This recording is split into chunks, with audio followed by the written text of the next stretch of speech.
쉽게 풀어드립니다. 대한민국 경제 고수와 함께 투자의 맥을 짚는 KBS 1라디오 경제쇼. 진행의 성기영 아나운서입니다.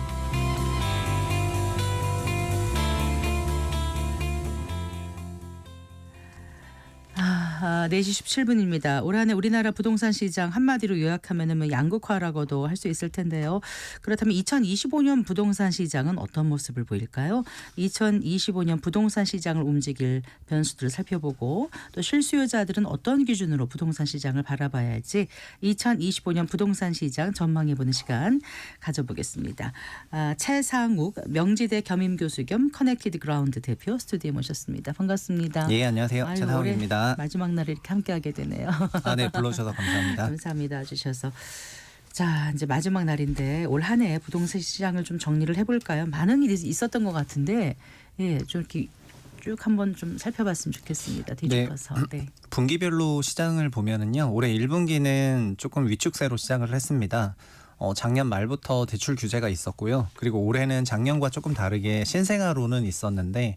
작년 시장을 좀 달아오르게 만들었던 특례 보금자리론과 같은 그런 대출은 없는 상태로 시작을 했습니다. 네. 그래서 특례론은 적용 대상 가구도 800만 가구 이상인 반면에 신생아론은 출산 가구 대상으로 주는 거다 보니까 특례 대출 말씀하시는 거죠? 네, 신생아 대출. 네. 그 출산 가구 대상으로 주다 보니까 적용 가구 수도 약 40만 가구밖에 안 돼 가지고 네. 특례론 대비해서는 좀 대상이 좀 저조했고 그래서 1분기는 전체적으로 시장이 좀 위축세가 있었는데요. 네. 올해 2분기하고 3분기는 금융권의 그 대출 확장 정책과 그리고 대출 금리가 올해 상반기에 정말 큰 폭으로 하락을 했습니다. 주택담보대출 금리가 작년 같은 경우에는 4%가 넘었었는데 올해 2분기까지는 3.5%까지 내려갔거든요. 네. 그래서 금리 인하 효과와 대출 증가가 2분기 말부터 같이 나타나면서 네. 그리고 올해 4월에 또 선거가 있었잖아요. 총선이 있었는데 총선 결과는 야당이 상당한 의석을 차지했지만은 야당도 부동산에 관련해서 여러 규제책을 계속해서 쓸 것 같은 뉘앙스는 전혀 없었거든요. 그러다 네. 보니까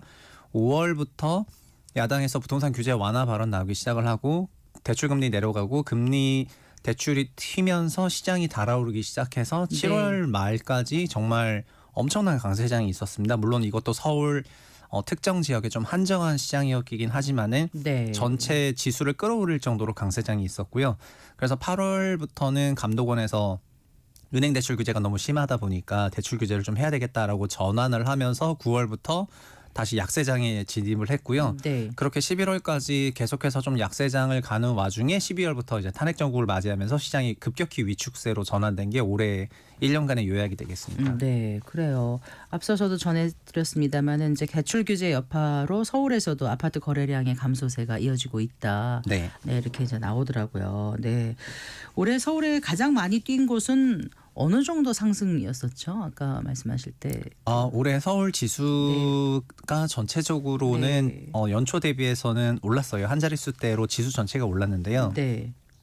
물론 이제 이 지수라고 하는 것이 저희의 체감과는 상당한 차이가 있게 되어 있습니다. 전체 주택을 시가총액 개념으로 합쳐서 설명을 하다 보니까 네. 일부 지역 단지 같은 경우에는 신고가를 기록하고 했음에도 불구하고 네.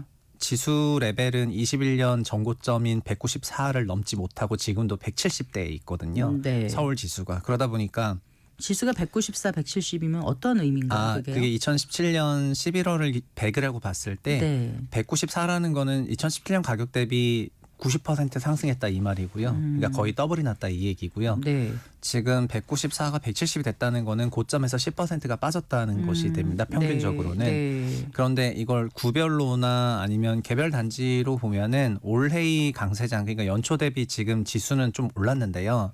160대에서 170대로 좀 올라왔습니다. 네. 그거는 서울 기준으로는 시장이 좀 강세였다고 말씀을 드릴 수가 있는데 그거가 전체적으로 좋아서 그렇게 된 것이 아니라 소위 강남 3구나 용산, 마포 이런 초고가 지역의 주택 가격이 큰 폭으로 상승을 하면서 네. 주식시장으로 비유하면은 시가총액 대형주들이 올라가다 보니까 지수 전체가 끌어올려진 거거든요. 그래서 이들 5개 구에서는 21년에 있었던 전고점 가격을 다 회복하고 오히려 넘어버린 데도 나왔지만 네. 그렇지 않은 데서는 고점에서 20% 이상 조정받는 상태로 계속해서 이어졌고요. 네. 그리고 서울 제외한 수도권이나 아니면은 지방광역시로 가는 경우에는 지수 레벨에 거의 변화가 없습니다. 그래서 작년과 올해 부동산 시장의 큰 특징 중에 하나가 서울만 좀 강세장이었거나 나머지 지역에서는 굉장히 위축세가 이어지고 있는 것이 2년째 진행되고 있는 게 특징 중에 하나인데요. 이제 그런 흐름이 있었습니다. 네. 근데 그 지수를 말씀하실 때 왜 2017년 대비로 하는 거죠? 지수를 발표하는 기관에서 이제 특정 시점을 기준으로 그 지수 레벨을 100으로 잡고 발표를 하거든요. KB 같은 경우에는 22년 1월을 기준으로 지수 100을 잡아서 발표하는데 부동산원 같은 경우는 17년 기준으로 잡아서 이제 그걸 인용을 한 거고요. 네, 그냥 통계 기관에서 이제 필요로 하는 기관에 따라서 그렇게 작성하고 있습니다. 네. 일단 그 2024년 한 해 동안 전국에서 가장 많이 집값이 오른 지역은 경기 과천이라고 하더라고요. 맞습니까? 24년이요? 네, 올해 한 해 아닌가요? 그건 잘 모르겠습니다. 네. 근데 아마 체감으로는 이제 올해 부동산 시장 얘기할 때 과천이 그렇게 많이 올랐는지 저는 체감이 좀 안 되는 것 같고 네. 물론 이제 지표상으로 그렇게 나올 수가 있는데 그래서 아까 말씀드린 게 그런 건데 서초 강남 특히 서초구가 가장 많이 올랐을 것 같고요. 그리고 이제 서강송, 마포, 용산이 5개 구가 지수 전체를 끌어올렸습니다. 네. 그래요. 자, 그러면 이제 2025년은 부동산 시장이 어떤 모습을 보일지 이제 사실 집이라는 게 많은 분들의 관심사거든요. 그래서 네. 지금 이제 궁금해들 하실 텐데 일단 당장은 이제 아까 탄핵 정국도 말씀하셨고 여러 가지 또 겨울철이기도 하고 그래서 좀 이제 관망세가 짙은 그런 분위기지 않습니까? 네네. 근데 이제 이런 모든 변수들이 어느 정도 시간이 지나면 좀 정리가 되고 불확실성이 좀 거치면 어떻게 될지 사실 올해만 지금 이때만큼 내년 시장을 전망하기가 어려운 때가 또 있었을까 싶을 정도로 그런데 어떻게 그 시장에서 오래 계셨으니까 어떻게 느끼세요? 저는 네. 지금이 16년 말이랑 굉장히 흡사하다고 느끼는 것이 16년? 2016년 말에도 박근혜 대통령 탄핵 이후에 그때도 물론 이제 헌법재판소 결과를 봐야 되지만은 네. 그 이후에 대선을 치르고 그리고 대선 이후에 부동산 정책이 어떻게 될지 네. 그 기간 동안에 시장이 굉장히 숨죽였던 기간이 있었거든요.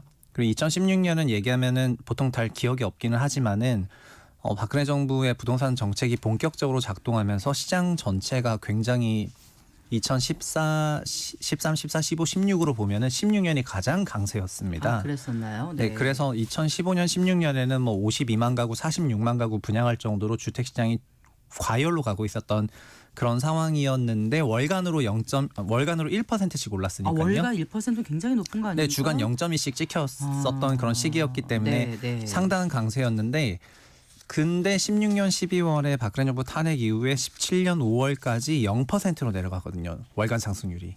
그러니까 초강세로 가던 시장을 그냥 끌어내려가지고 네. 한 최소 3개월은 완전히 0%가 기록이 됐고요. 네. 그 다음은 어떻게 전개가 됐냐면은 헌법재판소에서 탄핵을 인용하고 난 다음에 네. 결국 대선 모드로 가게 되면은 공약이 나오지 않습니까? 네. 그 대통령들의 공약을 보면서 이제 유력한 정당의 부동산 공약이 어떤 게 있는가를 시장이 확인하게 되는데 그 공약이 노출되고 나서부터 부동산과 관련한 여러 가지 규제가 없다는 것을 확인하고 그때부터 다시 안도 랠리를 했습니다. 네. 그게 17년 5월이었습니다. 네. 그래서 16년 12월부터 17년 3월까지는 극도의 냉각기였고요.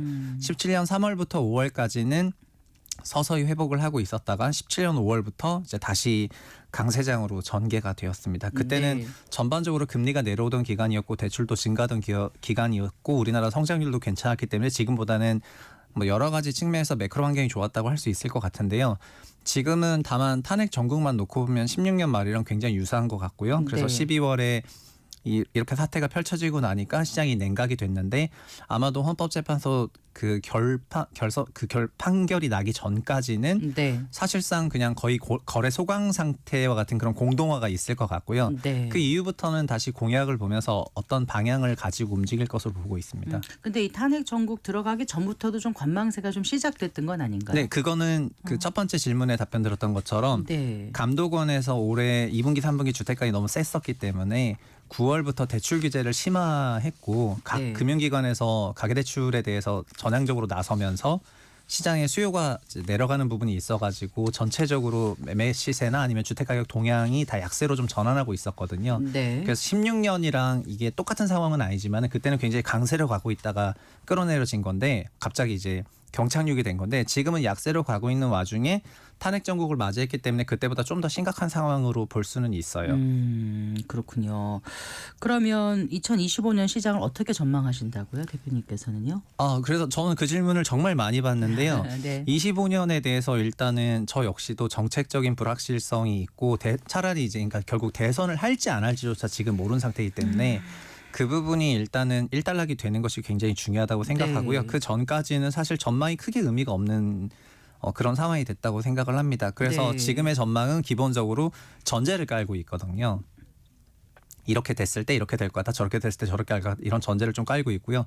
만약에 대선을 다시 치르게 된다면은 네. 그러면 양당의 그 부동산 공약들이 이제 열릴 거기 때문에 네. 그거를 시장이 확인하고 그리고 저도 이제 그거를 보면서 대선 때 이런 정책에 대해서 이제 또 어떻게 시장이 좀 받아들일지 그런 것들을 이제 보고 나서 말씀을 조금 드릴 수가 있을 것 같습니다. 네. 그래서 그러니까 정책이나 시장 전망을 정책적인 분야로 얘기한다면 현재 불확실성이 너무 높다 이렇게 말씀드리겠는데요. 네. 그냥 거시경제나 가계 환경이나 이런 부분을 말씀드리면은 크게 두 개로 말씀을 드릴 수가 있을 것 네. 같아요. 주택 시장이 많은 분들이 수요 공급 얘기를 하시는데 일단 수요적인 면에서 짧게 말씀드리면은 수요는 경상적으로 저희가 월급을 받는 그런 경상적인 소득과 그리고 투자나 이런 걸 통해서 벌어들이는 비경상적인 부분이 있는데요. 네.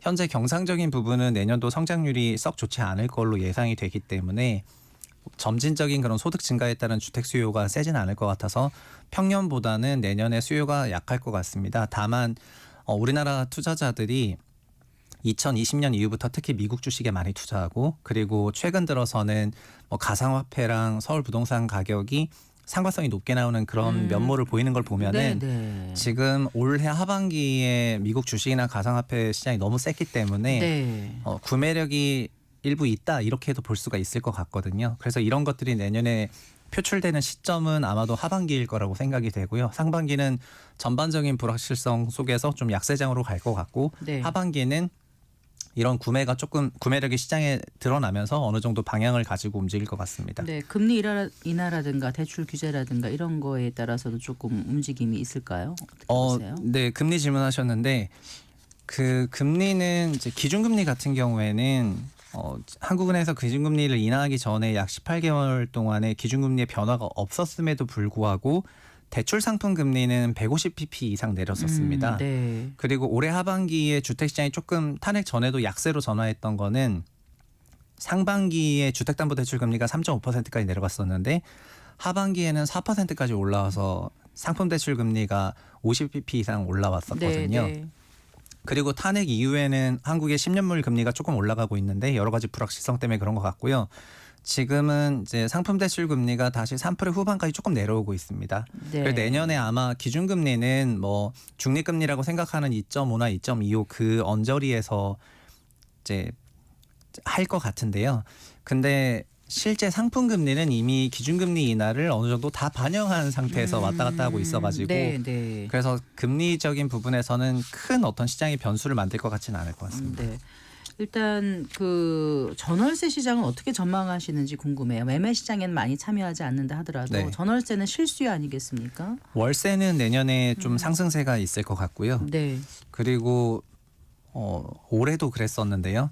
전세는 내년에는 이제 상승세가 크진 않을 것 같습니다. 올해보다는 약할 것 같습니다. 왜 왜냐하면은 그렇습니까? 그 임차 시장 같은 경우에는 공급 효과를 조금 보게 되어 있는데요.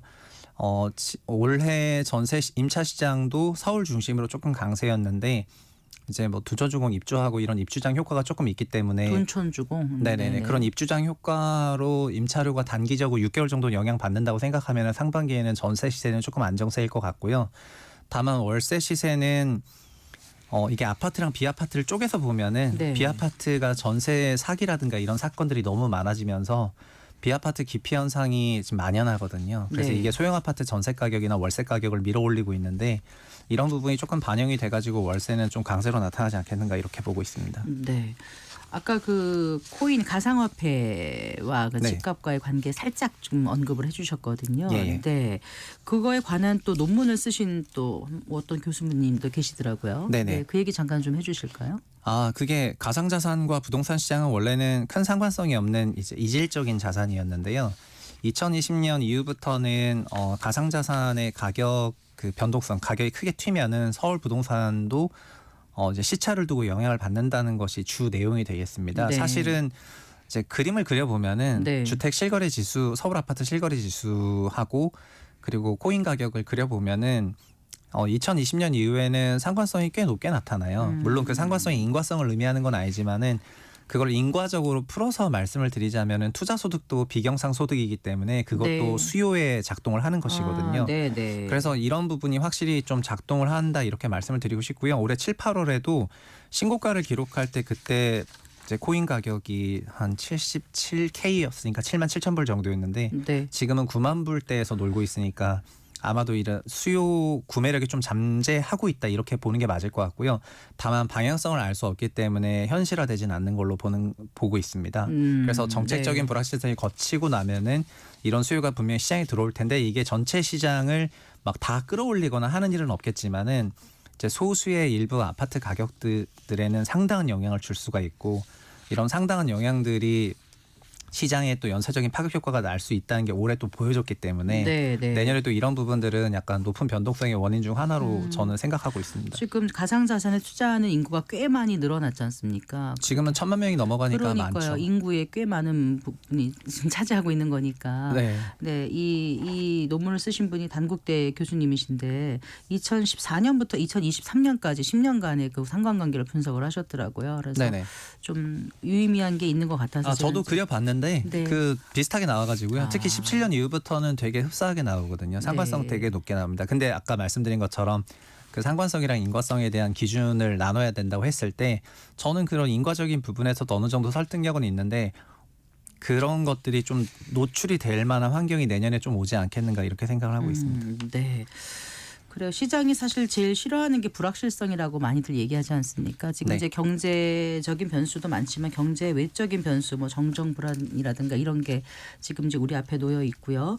이게 이제 어느 정도 해소가 된다고 하면 아까 말씀하신 대로 어느 당이 뭐 네. 당에 따라서 이제 공약이 다르게 나오고 이렇게 하는데 흔히 말하는 그 대표적인 공약 같은 거.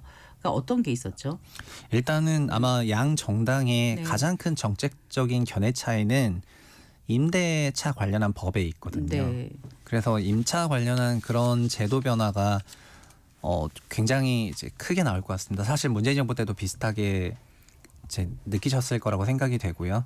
박근혜 정부 때는 임대차 시장을 기업들을 넣어가지고 임대주택을 좀 활성화시키겠다고 얘기를 하면서 큐도 늘리고 퀄리티도 늘리겠다는 이런 생각이었는데 양도 늘리고 퀀터티와 질도 퀄리티. 늘리고 네. 네, 이런 방식으로 접근을 했고 네. 민주당에서 임대차법을 관련해서 전반적으로 접근하는 방식은 한국의 임차 시장이 너무 개인 중심이고 단기다 보니까 임차권을 좀 강화하는 방식으로 전개를 했거든요. 네. 그래서 아마 다음 대선에서도 이 임대차와 관련해 가지고 여러 가지 상당한 쟁점이 있을 거라고 생각이 되고요. 그런 게 벌써부터 좀 예상이 되다 보니까 이제 여러 언론들에서는 대선을 하게 된다면은 윤석열 정부 원래 대통령 공약에 임대차법을 개정하거나 전면 재검토하는 것들이 있었는데 그걸 못했던 거를 이제 그게 막 아쉽다는 톤으로 지금 기사들을 내고 있거든요. 그래서 아마 다음 선거에서도 이게 굉장히 초미의 정책이 될 거라고 생각을 하고요. 네. 전체적으로 윤 정부는 부동산의 공급에 좀 신경을 많이 써왔습니다. 네. 그래서 과거 문재인 정부는 구도심의 재건축 재개발에 대한 규제를 좀 강화했었다면은 윤석열 정부는 도시정비법 개정해서 재건축 빨리 할 수 있게 하고 네. 노후신도시 재건축법을 제정을 해가지고 네. 일기신도시 재건축을 할 수 있게 했기 때문에 그렇게 구도심 하긴 했는데 정비에는 이제 이게 그 그림을 그렸지만 결과물이 나오지 않은 상태잖아요. 그러니까 사실상 공급이 이렇게 실제로 많이 늘어난 게 아니고 2025년 지나서 2026년이면 공급이 줄어들 거라는 그런 기사가 계속 나오고 저희 방송 시간에서 했던 기억이 납니다. 네. 그래서 실제로 과연 그 공급 문제가 해소가 되지 않으면 부동산 가격이 어떻게 될지 이 문제도 좀 궁금해서 여쭤보고 싶었어요. 근데 이제 요때 말하는 공급은 입주인데 입주는 3년 전 분야이기 때문에 네. 이제 26년 공급은 작년 분양권이어가지고요. 네, 네. 23년은 22년 말부터 시장 하락세가 급격히 나왔기 때문에 23년에는 주택 수요가 완전 녹아버려가지고 공급이 없었습니다. 그래서 26년 입주가 작은 건 당연하고요. 네. 거꾸로 주택 시장이 강세로 가면은 그 연도에 수요가 올라갔다고 느끼기 때문에 주택 공급 업체가 공급을 늘리고 3년 후에 공급이 늘어나거든요. 네. 그래서 내후년에 입주량이 적은 거가 현재의 주택 입주라든가 주택 공급 계획에 영향을 주는 것은 아니고요. 네. 지금 아까 제가 말씀드린 예. 거는 윤석열 정부는 구도심의 주택 공급을 적극적으로 하려는 원리 원칙이 있었고 정비도 네. 만들었고 제도도 만들었고 네. 아마 이것이 그 2년 이후의 시차를 생각해 보면은 크게 주택 준공이 늘어나는 데 역할을 하게 될 것입니다. 아. 26년까지 입주될 일은 없지만은 네. 만약에 27년, 28년에 분양하게 되면 30년에 입주되고 이런 방식이 될 테니까요. 네. 그래서 지금 이제 분양과 관련한 선 앞단 부분에 이런 얘기를 하자면은 공급에 확대를 하겠다는 그런 기조였던 거고 네. 이제 문정부 같은 경우에는 구도심 재건축 정비 사업에 대해서는 굉장히 비토를 했던 그런 정부라고 할 수가 있을 것 같습니다. 근데 이런 것들도 결국에 내년에 조기 대선이 있게 되면은 그러면은 이런 것도 지속성을 계속 가지고 갈지 아니면 중간에 또 바뀔지 그런 것도 또 봐야 되거든요. 그래요. 네. 그러면은 요 해당 정비 사업에 노출된 그런 주민들 같은 경우에는 또 여러 가지 불안감을 느낄 수밖에 없어가지고 정책적 네. 불확실성은 지금도 존재하게 하는 그런 상황입니다. 그래요. 실수요자들은 당장 그럼 어떻게 준비를 하면 좋을까요? 제가 지가 실수요자라고 생각해도 지금 정말 머리가 아플 것 같은 이제 그런 상황인데요. 그래서 저는 어려울수록 그냥 기본으로 돌아가자는 말을 이제 계속 드리고 싶거든요. 네. 주택은 그냥 자기 소득 일정 배율을 DSR 40% 이내 기준으로 그러니까 결국 대출을 감당할 수 있는 선에서 그냥 무리하지 않게 접근하겠다 이런 생각이 되게 필요할 것 같고요.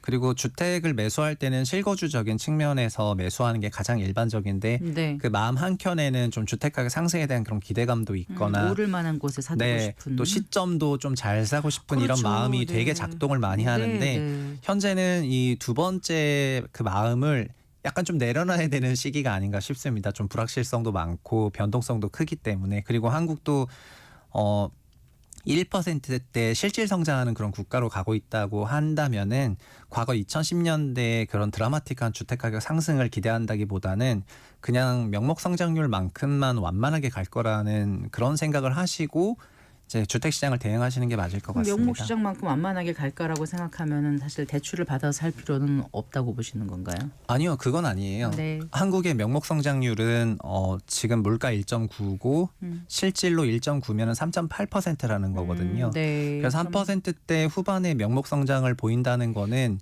그거는 자산 가격 전체로 보면은 주택에 대해서 이제 꼭 그게 가격이 올라서 산다기보다는 제가 네. 드리고 싶었던 얘기는 가격 상승에 대해서 막 그거에 대해 비중을 두시기보다는 4년 이상 장기 임대차와 주거 안정이라는 그 밸류가 네, 있으니까 네. 그거에 좀 더 포커싱 하시는 게 좋을 것 같고 무리하지 말라는 거는 과거에는 상승에 대한 기대감이 컸다면 무리를 했겠지만은 지금은 네. 그게 아니기 때문에 자기 소득의 한도 안에서 적절하게 대응하시는 게 좋을 것 같고 투자는 저라면은 네. 더 명목 상승이나 기대 수익률이 높은 자산이 지금 많이 열려 있고 해외 투자에 대해서도 사람들이 굉장히 편안하게 할 수 있는 시대가 됐으니까 네.